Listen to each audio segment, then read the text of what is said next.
드리고 제가 이제 질문을 하나 드리겠습니다. 한 부부가 있어요.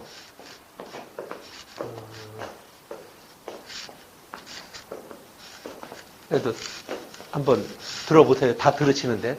한 부부가 있는데 남편은 이게 좀 여기다 쓰기가 좀 애매한데 자관 매독에 걸려 있고 아내는 심한 폐결핵에 걸려 있습니다.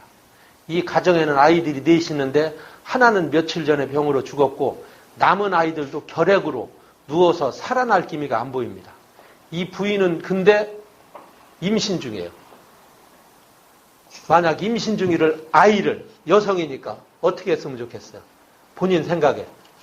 가정 환경이 좀 이렇다. 응? 임신 중에 생명이 있기를 일단은 태어나야 되지 않을까. 아, 그럴까요? 예. 아직은 임신은 안 해봤지만 유정이는 어떻게 생각해요? 저는 폐결핵이 되게 무섭다고 저는 들었거든요. 자기 생명을 위해서는 안 낳는 게 어떠세요? 출산을 해야 된다고 생각합니다. 예, 역시 생명의 소중함. 두 분은 베토벤을 살린 겁니다. 이 집안이 베토벤이에요. 우리가 정말 음악의 악성이라고 하죠. 이때 부인이 현실 상황 때문에 이 아이를 만약 임신 중절을 대부분 보면 지금 현재 상황에서는 있는 애기도 안 낳으려고 하잖아요. 근데 집안 상황이 이렇다. 저 같아도 안 낳습니다. 그럼 어떻게 된 거예요? 내가 매독에 걸려 있는 거네, 그럼. 그러니까 예를 들면 이런 겁니다. 이런 집안 상황 때문에 얘를 안 낳을 경우 우리는 베토벤을 만날 수가 없었습니다. 베토벤이 처한 상황에서 이분이 그래도 아이를 낳기 때문에 지금 베토벤을 우리가 그 악성의 음악을 운명부터 모든 운명을 타고났어. 그래서 운명을 진 것 같아요. 이런 상황이고요. 우리가 생각했던 상황보다도 더 극도의 안 좋은 상황임에도 불구하고 이것을 생명을 차단할 경우 결국 우리는 위대한 생명 하나를 잃게 된다는 말씀을 드립니다. 하나 더 투표와 관련된 겁니다. 지금 얼마 전에 이제 세계 대통령이죠. 반기문 총장의 임기가 이제 12월 말까지 끝나고 내년부터는 포르투갈 총리했던 분이 사무총장이 됐는데 사실은 세계 대통령은 유엔 사무총장이에요. 물론 끝발은 미국 대통령보다는 못합니다. 어쨌든 세계 최고의 지도자를 여러분들이 뽑는다고 생각해 보세요. 우리나라처럼 이렇게 사진을 보여주면 좋겠는데 사진보다는 제가 후보를 설명을 좀 해드리도록 하겠습니다. 1번 A 후보는 그동안 부패한 정치인들과 결탁한 적이 있고 점성술을 가지고 결정하며 모든 걸 2명의 부인이 있대요. 생각보다 적은데 줄담배를 피우고 하루에 8잔 내지 10잔의 마티니를 마신다. 이게 마티니가 멕시코 소주인가? 독일 소주야? 네. 소주 좋아하네. 두 번째, B 후보는 2번이나 회사에서 잘린 적이 있으며 정오까지 늘 낮잠을 자고 대학 시절 마약을 보유한 적도 있고 한 번에 위스키 4분의 1병을 마신다. 위스키 아시죠? 예. C 후보는 전쟁 영웅으로 채식가며 담배도 안 피우고 경우에 따라서 맥주는 가끔 마신다. 불륜관계 또한 가져본 적이 없다. 세계 최고의 리더로 뽑는다. A, B, C 기호를 한번 말씀해 주세요. B. A, B, C 중에서 본인이 후보자 이름만 못 봤지 저런 설명을 듣고 찍는다면 우리를 이끌어갈 세계의 지도자로 A, B, C. 지도자로서 어떤 상태인지 어떤 사고를 가지는지 그걸로 아니 그러니까 설명만 이렇게 한 거예요. 요걸 보고 강의니까. 꼭 투표하는 건 아니고. 기다려. B. 선생님 어떠세요? A, B, C 중에 투표하라면. 저도 이 남편이 진짜요? 담배도 안 피우고. 요것 때문에 A는 안 되나 봐. 엄 대표님은. A, B, C. C. 오, 좋다. 이경희 대표님. 예, 저도 저것만 보라면 C를 그러니까. 택하겠어요. C. 네네. 네, 그럼 C. B. B. 임 대표님, 네, 성을 내 깜빡했다.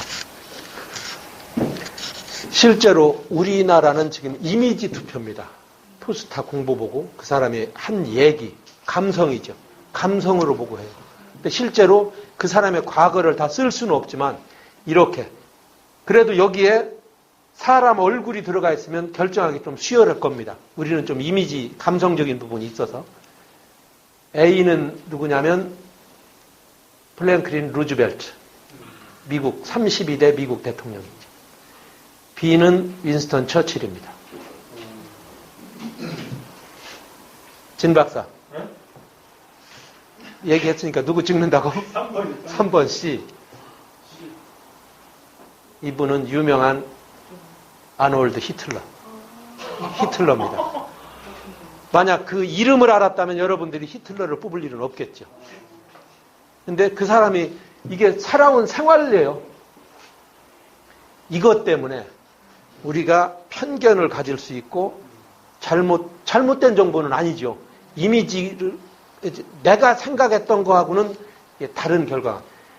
그 악독한 히틀러가 유태인을 500만 명을 죽인 히틀러가 평상시에는 이런 거예요. 담배도 안 피우고. 그래서 형님 담배 잘 피우실 겁니다. 실제로 이렇습니다. 내가 이 사례를 말씀드린 건 그동안 내가 알고 있던 내용들, 옳다고 여겼던 것, 최선이라고 생각했던 것이 과연 그게 맞는 걸까? 편견인가? 또 사실인가? 사실이다, 편견이다, 이걸 지금 결론 내리는 건 아니고 내가 생각해 보시라는 겁니다. 결코 그렇지 않을 수도 있다. 여러분들이 그동안 살아왔고 강의해왔고 들었던 내용이 꼭 진실과 다른 경우도 있고 진실에 근접하는 경우도 있다. 이 말씀을 드리는 겁니다. 그래서 오늘 이제 그 우분투 리더십 같은 경우는 기존의 리더십하고는 좀 상당히 좀 달라요. 차원이. 그래서 그동안 들으셨던 리더십 강의 중에 성공, 인재, 개발원서 한 리더십 빼놓고는 다 잊으시라 그 뜻입니다. 여기가 다른 리더십으로 차 있으면 우분투 리더십이 처음에는 조금 우둔한, 정말 우씨예요. 우둔하게 들어가야 되니까 우리가 했던 기존 상식하고는 다른 리더십이기 때문에 조금 한편으로 신선할 수도 있지만 이해하기 어려운 분도 있습니다. 그래서 좀 내려놔야 되고, 저도 이제 꽃을 굉장히 좋아하는데 여기 3대 하천 지금 막 꽃, 요즘은 코스모스가 막 지는 철이죠. 근데 중요한 것은 내가 꽃이 폈어. 내 꽃이 폈는데 이 꽃이 아름답다고 계속 갖고 있으면 뭐가 안 되죠? 결과, 열매를 얻지를 못합니다. 내가 아무리 꽃을 이쁘게 폈고 사람들이 그 꽃을 좋아하더라도 내가 스스로 꽃을 버려야만 내 열매를 맺게 할 수 있고 그걸 통해서 지속 가능한 자기 생명을 유지할 수 있는 겁니다. 특히 뭐 지나가는 시냇물도 마찬가지죠.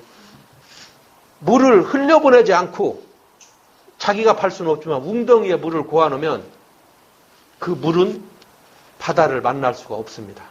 그러니까 내가 갖고 있는 지식도 자꾸 내보내야지, 야 이건 내 거야 하고 고집피면, 강의하실 때도 마찬가지입니다. 이건 그런 분이 있어요. 강사분이 이건 내 모든 노하우야, 안 줄 거야, 나 혼자만 쓸래, 이러면 그 지식은 생각보다 이렇게 주변에 코치를 못 받기 때문에 죽은 강의가 된다는 말씀을 감히 말씀을 드려서, 그래서 저는 강의 자료를 자주 드립니다. 아니 이런 걸로 드리진 않아요. 책으로 드리지. 왜냐하면 이건 그대로 갖다 쓰면 내가 먹고 살기가 어려워.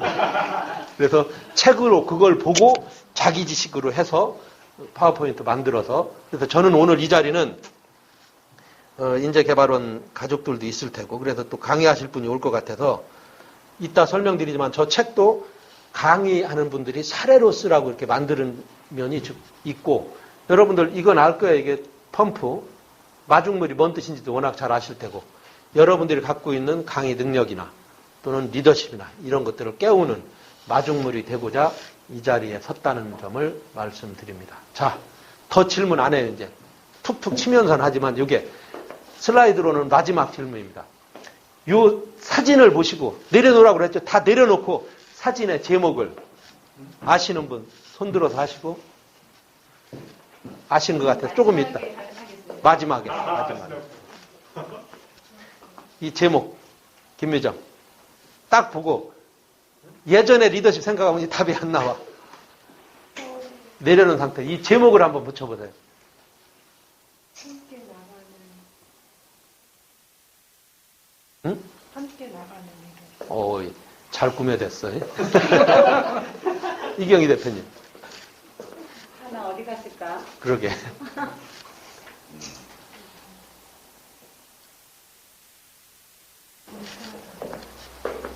경진님.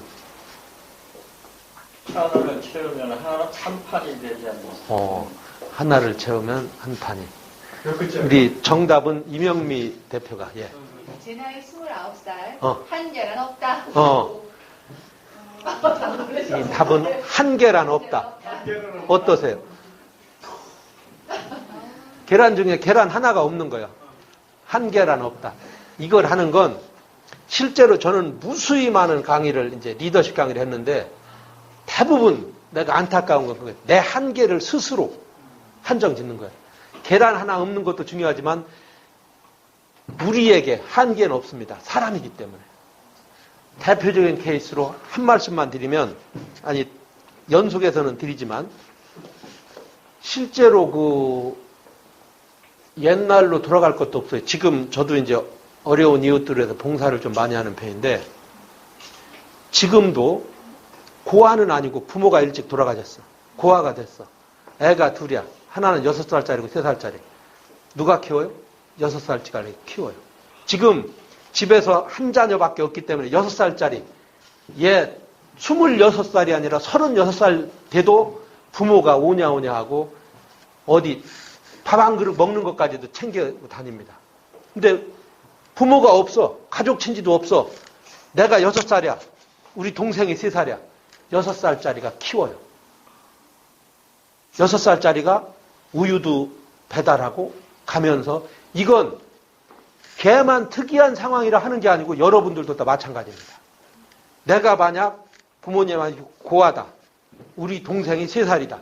여러분들이 6살이면 걔를 키우고 나도 성장할 수 있는 즉 한계가 없다는 겁니다. 사람에게는 어떤 사람에게도 한계가 없어요. 예를 들면 리더십에서 자주 쓰는 사례입니다. 메뚜기 얼마나 잘 때요. 벼룩이라고도 하고 메뚜기라고도 합니다. 다른 거지만 사례를. 이런 병에다 벼룩은 한 3m를 뛴답니다.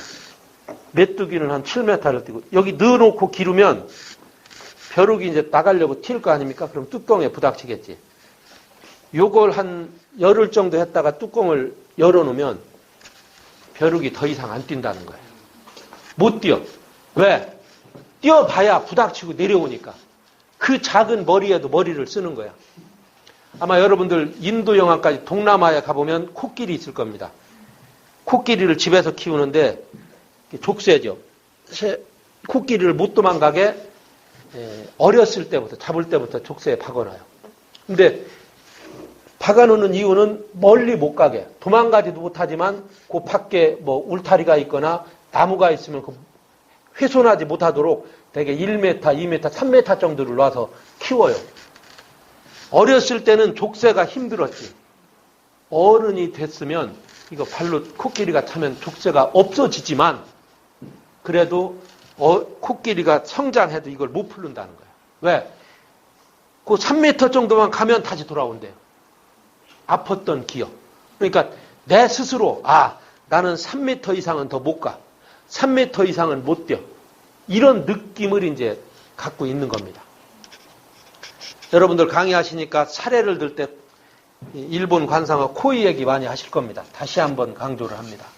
일본에 가면 코이라는 관상어가 있는데 이건 한국으로 치면 잉어과예요. 금붕어 계통인데 내가 데리고 살고 싶어. 정말로 특이한 물고기야. 저걸 우리가 집에서 키는 교장실에 가면 어항 작은 거 있잖아요. 둥그런 거, 요강 같은 거. 거기다 놓고 코이를 키우면 5cm 정도밖에 못 자란대요. 또 그리고 우리 다방에 가면 큰 어항, 수족관 같은 거, 거기 하면 한 7, 8cm짜리 큰다는 거예요. 일반 자연강, 이런 3대 하천 이런 데 코일을 풀어놓으면 1m를 클 수 있다는 거예요. 그러니까 코일 자체는 1m까지 더, 그거보다 더 클 수 있는 거예요. 근데 어항에 키우면 자기 스스로, 나는 더 크면, 물론 이제 환경적 요인도 되겠지만, 스스로, 내 스스로, 예를 들면, 제일 유명한 게 정주영 씨 얘기죠. 정주영 씨 앞에서는 못합니다, 할 수 없습니다, 이 소리를 못했다는 거 아니에요? 임원들이, 너 이 사업 추진해봐, 그러면 못합니다. 해보기나 했어? 이게 정주영이 했던 가장 대표적인 명언입니다. 해보기나 했어? 시도해보지 않으면 자기 한계가 규정된다는 거죠. 예를 들어서 내가 무슨 일이 주어졌을 때 나는 그건 좀 어려워. 그러면 절대 그 사람은 그걸 할 수 없다는 거죠. 이건 심리적인 부분도 있지만 사람에게 주어진 무한한 자신의 잠재 능력을 거부하고 있기 때문에 그 행동이 나오질 않는다는 거예요. 자기를 능가하는. 그래서 내가 생각, 행동으로 나는 이건 해낼 수 있어. 이게 나와야 그 일을 할 수 있다는 겁니다. 1963년도 오스트리아, 여러분들이 좋아하는 비엔나에서 있었던 일입니다. 비엔나 시청 광장에 보면 이렇게 넓은 대형 광장이 있죠. 우리 대전 시청에도 있듯이. 거기에 악기점이 하나 있었어요. 그러니까 뭐 기타도 팔고 바이올린도 팔고 뭐 이렇게 플룻도 파는 그런 악기점. 거기에 지금 조금 이후에 11월 중순이라고 했으니까 초겨울이죠. 초겨울에 복장으로 치면, 우리로 치면 이제 노숙자 복장을 한 노인분이 악기점 문을 열고 무릎을 꿇고 뚝 쓰러져요, 거기서. 그러고 주인에게 그럽니다. 주인장, 내가 지금 일주일을 굶었습니다. 굶어 죽겠어서 내가 갖고 있는 재산이라고는 오직이, 실제로 그 직업은 그 양반 거리의 악사예요. 유럽 가보시면 거리 악사들 바이올린 키고 첼로 키고 플룻 불고 또 무슨 흉내 내면서 이제 돌아다니는 사람들, 거리에 여행자들이 던져주는, 그걸 보고 음악을 듣고 던져주는 동전을 가지고 먹고 사는 분이죠. 근데 초겨울이다 보니까 여행자도 없고 동전인 수입이 없다 보니까 일주일을 밥을 못 먹은 거야. 그래서 자기가 갖고 있는, 그렇다고 구걸할 수는 없고 거지는 아니다 그거죠. 자기가 켜던 바이올린을 주인의 악기점에게, 그래도 제일 이해폭이 넓으니까 이걸 세탁소 가서 갖다 줄 수는 없잖아. 악기점 주인에게 갖다 주고, 내가 지금 일주일 굶어서 말도 헛나오는데 5달러만 주고 이걸 사주십시오. 적선하는 셈 치고. 1963년 비엔나라고도 하고도 빈이라고 하죠. 여기에서 그 거리 악사가 5달러로 자기 허름해요. 요즘 한국 표현으로 썩음 썼으면 그걸 주고 5달러만 달라. 그 얘기를 좀 한 겁니다. 이걸 사실은 5달러면 지금 5,500원 정도 되잖아요. 한국 돈으로. 이게 63년도니까 이 시당시 시가를 지금 현 2016년으로 하니까 2만 원 정도가 돼요. 실제 5달러는 한 5,500원 정도인데 가치 상승으로 인해서 2만 원이면 작다면 작지만 악기점 주인으로서는 선뜻 내주기도 좀 그렇지. 근데 이제 저게 이제 전기로 나온 건데 형색이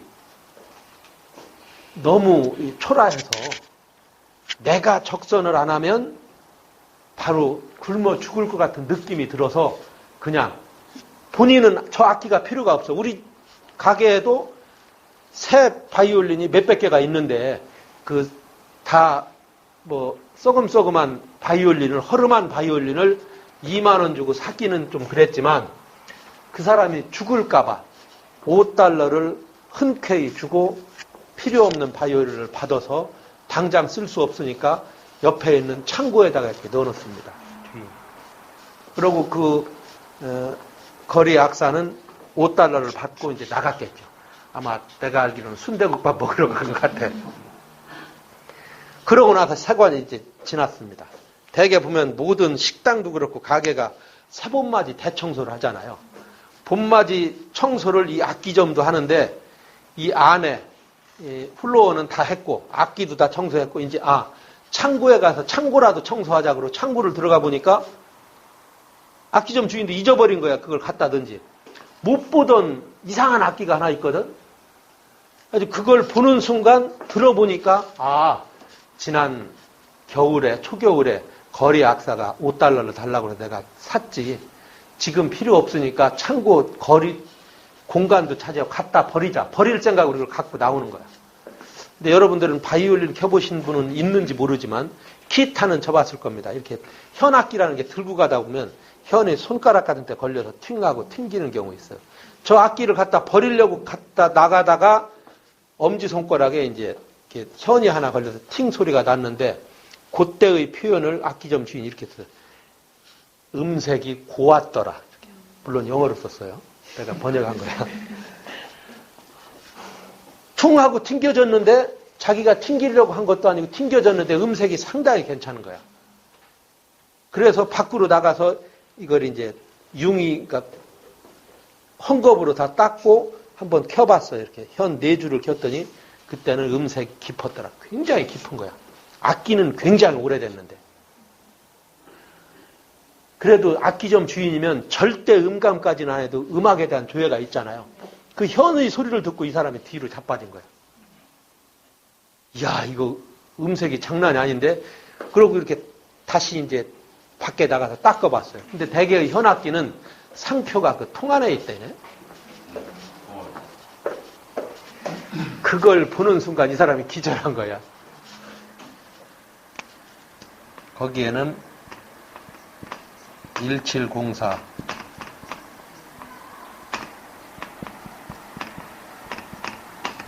제가 원래 글씨 잘 써요. 이게 흔들려서 그러지.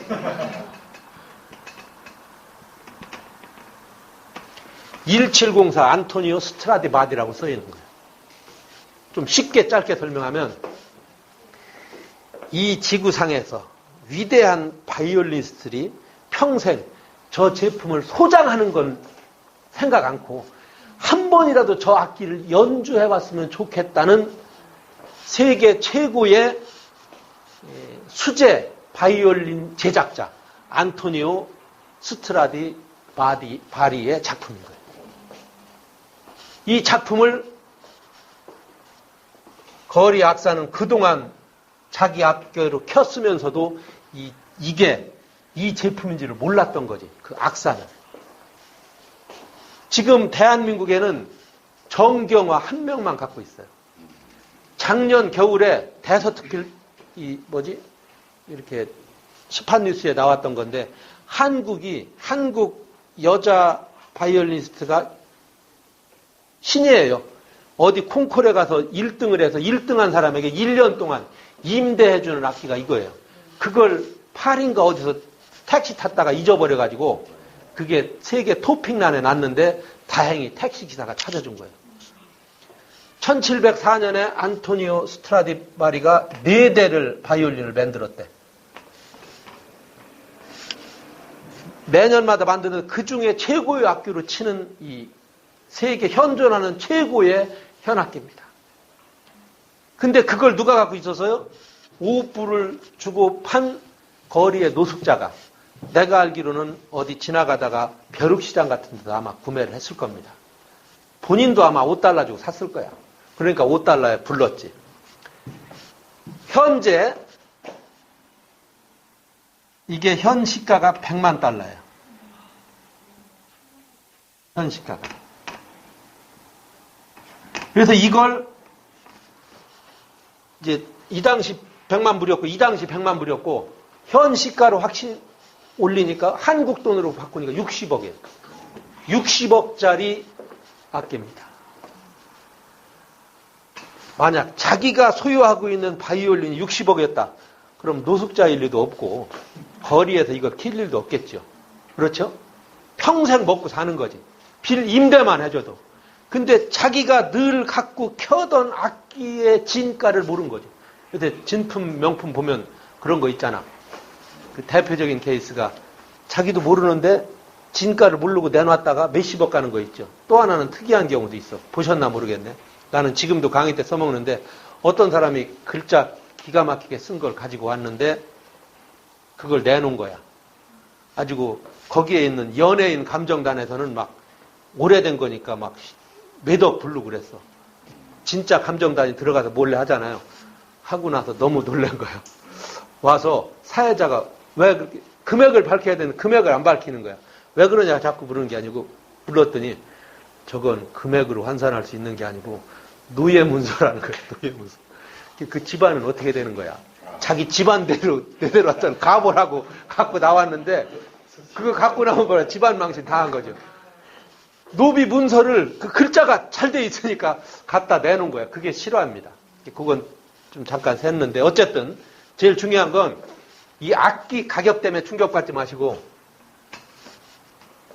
여러분들에게 내 질문하고 싶은 거예요. 여러분들이 갖고 있는 잠재 능력이 저거보다 나는 높다고 생각합니다. 근데 혹시 오늘도 10,000원 혹은 10만 원 때문에 싸우고 있는 건 아니냐. 내 그 얘기를 묻고 싶은 거예요. 여러분들. 내가 갖고 있는 잠재 능력은 무궁무진한데 이것을 경험을 통해서나 또 우리 진나식 박사의 자기경영 아카데미를 통해서 개발해서 내가 60억의 가치를 가질 수 있는 잠재 능력을 개발할 생각하지 않고 오늘 당장 주어진 10만 원 이거 어디 가서 빌리지 훔치지 이러고 사는 건 아니냐 이런 것을 여러분들에게 질문하고 싶어서 이 자료를 드리는 겁니다. 실제로 인간의 잠재 능력은 저거 이상입니다. 무궁무진한데도 내가 봐도 그래요. 주변에 친구도 보고 그래서 저도 리더십 30년을 하는 겁니다. 분명히 저 친구는 이런저런 능력을 갖고 있고 이런 경험만 좀 싸면 자기의 가치를 무한히 개발할 수 있는데 썩히는 거죠. 그렇게 되면 내가 갖고 있는 리더로서의 잠재 능력 또는 어떤 업무로서의 잠재 능력을 개발하지 못하면 개인적으로는 작게는 개인적인 손실이지만 가정의 손실이고 결국 지역사회의 손실이고 국가의 손실이 된다. 이 말씀을 드리는 겁니다. 이 잠재 능력을 개발하기 위해서는 경험과 또는 많은 활동이 필요한데 나이팅게일은 여러분들이 잘 아실 겁니다. 백의의 천사. 나도 이 부분 사람을 직접 대면해서 연구한 건 아니지만 깜짝 놀랐어요. 저 내용을 접하고. 초등학교 1학년만 돼도 나이팅게일을 다 할 겁니다. 백의의 천사. 근데 실제로 있었던 내용을 보니까 나이팅게일이 의사는 아니잖아요. 간호사예요. 우리나라만 간호사가 주사를 놓지 우리나라를 뺀 어떤 나라도 간호사가 주사를 못 놓습니다. 주사 놓는 걸 도와주는 거지. 의사만이 할 수 있어. 근데 저기도 그러니까 영국 간호원이거든요. 그러니까 저기도 주사를 안 놨을 거라고. 그죠? 의사의 의료 활동에 보조만 했는데 저분이 이제 전쟁 때 참전한 거거든요. 전쟁 다친 사람들 야전 병원에 배치된 간호사예요. 근데 나이팅게일이 배치된 야전 병원, 즉 많은 간호사들이 그동안 있었을 거 아니에요? 그 전에는 다른 야전 병원하고 똑같은 거야. 사망률, 치료 못하는 거 이런 거 다. 근데 나이팅게일만 간호사 하나가 배정이 딱 되면 치료율이 50% 2배 더 뛰고 100%로 뛰고 사망률은 50% 줄어요. 그래서 나이팅게일을 또 딴 데로 보내봤다는 거야. 나이팅게일이 8개의 야전 군병원을 돌았대요. 나이팅게일이 배속된 날부터 그게 바뀌는 거야. 의사가 바뀌었다면 그건 또 이해할 수 있잖아요. 특효약을 갖다 놨다든가. 사망률이 반으로 떨어지는 거야. 나이팅게일만 가면. 그렇다고 우리 임 대표처럼 이뻤냐? 그것도 아닌 것 같아. 사진 보면 썩 이쁘지도 않았어. 그렇다면 진 박사처럼 말을 잘하냐? 그것도 아닌 것 같아. 저 사람만 배치가 되면 그 전에 그 군병원에서 100명이 죽였다면 죽은 사람이 50명으로 줄고 치료율도 전체가 다 대부분 완치돼서 나가는 거예요. 그래서 내가 연구한 게 아니고 그 사람들이 연구해서 내가 그 자료를 받은 거예요. 그래서 처음에는 의사들이 저 분명히 쟤는 무슨 저 진시황한테 불로초를 받아서 뭐 먹였거나 우리나라로 가면 시장에서 파는 만병통치약을 받아서 먹였거나 이렇게 본 거야. 치료 행위를 했다고 봤는데 그걸 요즘처럼 뭐 CCTV로 한 건 아니고 의사들이 관찰을 했대요. 나이팅게일이 한 것은 세분화하면 두 가지인데 굳이 얘기하면 하나. 가는 병원마다 첫 번째 한 일이 내 손부터 의사부터 환자 말고 손을 씻어주는 일이에요. 간호사가 우리 손 씻어야 됩니다. 여러분들 아시잖아요. 감기도 손만 닦으면 안 걸리는 거. 손만 씻어준 거예요. 야전 병원에도. 첫째는 간호사와 의사부터 손 씻어주고 두 번째는 그 입원 환자들, 군인들 손 닦아주고 두 번째 한 게 침대, 시트 매일 세탁하는 거예요. 두 가지만 한 거예요. 나이팅게일. 우리가 봐서는 병원에서 할 일이 정말 없는 거죠. 간호사가 주사 놓고 소독해야 되는데 소독 전에 손 닦이는 일부터 나부터 손 닦고 의사 치료하는 의사 환자가 아니고 또 손 닦이고 그러고 침대 시트 매일 빠는 거 그것만 했다는 겁니다. 그것 자체가 세상을 바꾼 거죠. 병원 자체를 바꾼 거야. 와서 어제는 괜찮았어요? 물어보고 주물러 주는 게 아니고 손부터 닦이는 거예요. 실제로 이게 현대의학으로 증명이 됐어요. 나이팅게일도 증명됐지만 그래서 우리 뭐 메르스 사태 틈만 나면 손부터 닦으라는 거잖아요. 세균 감염이 가장 잘 되는 곳 손. 그래서 의사의 손에서 감염이 환자가 된다는 거야. 나이팅게일 얘기는. 근데 이게 어려운 일인가요? 돈이 들어가는 건가? 아, 세탁비는 좀 들어가겠다. 중요한 건 병원에서 허드렛 일로 봤던 별로 중요치 않던 일을 나이팅게일이 먼저 했고 생각하고 실천했고 그것이 세상을 바꿨다는 겁니다. 특히 상대 먼저가 아니라 나부터 먼저 뭐 치료보다는 소독이랄까요? 이렇게 깨끗하게 손부터 닦았다는 이 내용이 중요하고 그래서 오늘 드리고 싶은 말씀은 우분투 리더십도 그렇고 내가 먼저 우리 가족 중에 내 부인이 먼저가 아니고 나부터 먼저 생각 하나 내가 갖고 있는 그동안의 아주 편안한 습관 하나만 바꿔도 가정을 살리고 사회를 살릴 수 있다는 점을 나이팅게일을 통해서 내가 대표적인 사례로 말씀드립니다. 그런데 결과적으로 우리 삶에는 한계도 제약도 없습니다. 모든 가능성과 희망을 내 안에 갖추고 있는 나는 무한한 존재라는 말씀을 드리고 헨리 포드도 이런 얘기를 했다고. 당신이 할 수 있다고 생각하면 할 수 있고 할 수 없다고 생각하면 할 수 없는 겁니다. 또 드골이죠. 프랑스 정치인, 수상. 할 수 있다고 믿는 사람은 그렇게 되고 할 수 없다고 믿는 사람 역시 그렇게 된다. 이 말씀을 드립니다.